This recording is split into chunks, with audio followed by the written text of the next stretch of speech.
અમિત, અત્યારના પેરેન્ટ્સનો સૌથી મોટો પ્રોબ્લેમ બાળકો સાથે કે બાળકો ફોનનો બહુ ઓવર યુઝ કરે છે અને પેરેન્ટ્સ એને કંટ્રોલ નથી કરી શકતા, કારણ કે અત્યારના બચ્ચાઓ ક્યાંક માનતા પણ નથી, ક્યાંક સમજવા પણ તૈયાર નથી અને પેરેન્ટ્સ પાસે પણ એવો કોઈ પ્રોપર વે નથી.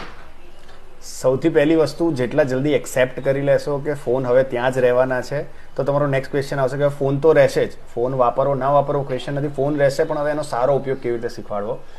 તો એક વસ્તુ યાદ રાખજો કે બાળક કોઈ પણ ઉંમરનું હોય, એ તમને ભલે સાંભળતું નથી પણ તમને જુએ છે. તો ઘરનું કલ્ચર ચેન્જ કરવું પડશે. પહેલાં તમે તમારા હસબન્ડ અથવા હસબન્ડ વાઈફ પોતે ફોન મૂકશે એક વીક માટે, કે જમતી ટાઈમ પર ફોન નહીં, ફોન સાઈડમાં મૂક્યો.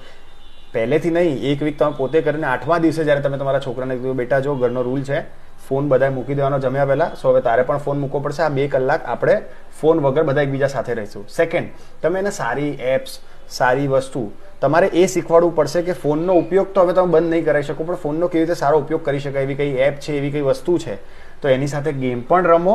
જ્યારે એની સાથે ગેમ રમશો તમારી સાથે કનેક્ટ થશે. અને સેકન્ડ, એના પછી એને શીખવાડો કે હવે આને સારી રીતે કઈ એપ્સ એવી છે કે જેનાથી કંઈક શીખી શકાય છે, સારું થાય છે. સો પહેલાં એનાથી કનેક્ટ થવાની જોડે ગેમ રમીને એની સાથે ગેમ પણ રમો અને નવી એપ્સ પણ સજેસ્ટ કરો, જેનાથી એ ફોનનો સારો ઉપયોગ શીખશે.